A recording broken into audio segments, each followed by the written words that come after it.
Oh, how quickly we forget. How quickly we forget about Carrier 411 and the unjust freight guards. How quickly we forget. We talking about English and we fighting for English proficiency, but don't you think this will hurt you as well too? Unjust freight guards are not discriminatory. You can get one too, no matter if you're foreign or American. Did you know that? Mr. Darren Brewer put this on us, permanent freight guards, back in October and September. We're going to talk about that in this video today. We're going to talk about something that mother trucker or bonehead trucker with his racist ass is not talking about. Mass CDL for sale ring got busted last year. Why we don't hear nothing about it? Why we don't hear nothing about it? Why aren't they talking about it? These are state troopers. Some from Florida, some from Massachusetts. White men that are giving the CDL, that were giving CDLs away for free. Not only for free, but for bribes. Steak dinners, snow blowers, things of that nature. One state trooper in this article, by the way, got a whole driveway paved. Got a new driveway off of giving a CDL away. White men.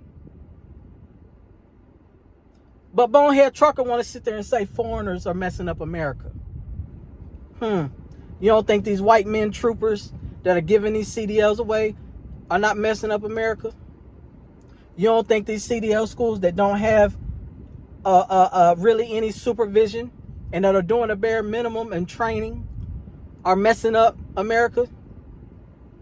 Come on, American Truckers United. Why y'all not talking about this?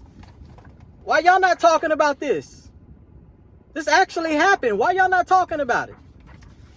American Truckers United. Why you not talking about the unjust freight guards?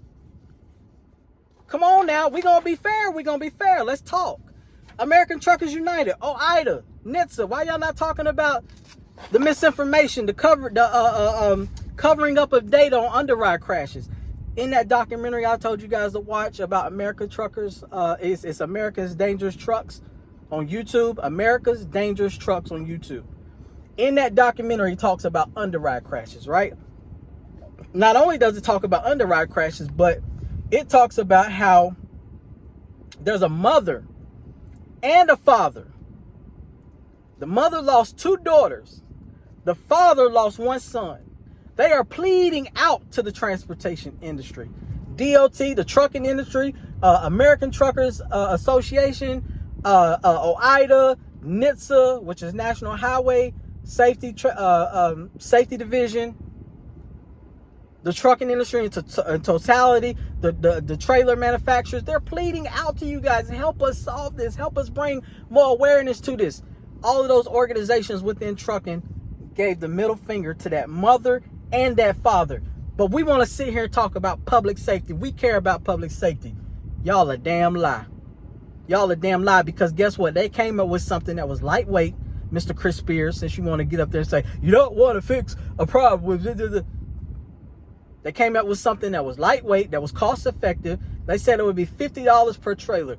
The trucking industry, in that documentary, the trucking industry came back and said, we say it's going to be $127. You watch the documentary, close to the end of the documentary, I know why they raised the price on it. Because guess what? If a regulation for public safety exceeds the amount over, I think it's 12 billion or million or something like that, did you know that it most likely will not get adopted by legislation? That's why they raised the price. When you understand everything is about money, you understand how life works. You understand how life works. Now, these are the men, the state troopers that got caught, that got busted. That bonehead trucker not talking about. That mother trucker not talking about. Got busted. This is the whole article. The whole article. Truck and Hustle ain't talking about it. Come on now. Come on now. Let's talk about it. If we're going to be real, let's talk about it. All CDL recipients identified as not qualified during the course of this investigation have been reported to the Massachusetts Registry of Motor Vehicles. All of the defendants have accepted responsibility for their involvement in the conspiracy, said the attorney's office, Butner Mendez, Karma, and Matheson have pleaded guilty and are awaiting sentencing. Says it right there.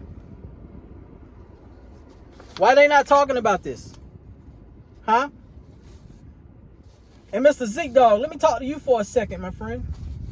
Since you want to sit up there and suck bonehead truckers' dick, talking about real truckers don't wear flip-flops, bro, you only been in the industry 2 years. 2 years. Do you know where that saying comes from? That's an offensive saying because the flip-flops came from the Indians and everybody of not American or white descent. There's some brothers that wear flip-flops. I myself wear flip-flops sometimes. Not at the shipper or receiver, but in truck stops or whatnot. There's some white men that wear flip-flops. Come on, man. You need to do your research. Research is key. But like I said, don't y'all think if Trump would have signed an executive order about this unjust freight guard, don't you think that would have helped us out a little bit? Don't you think that would have helped us out more? Instead of the English proficiency, I know what y'all trying to do. Like I said, I respect y'all more if y'all just came out and said this is about driver's pay instead of public safety. I would respect y'all more, but it still wouldn't be right though, because get what? We need something about that. Come on, man. We got to do better. We got to do better. Like, share, and subscribe.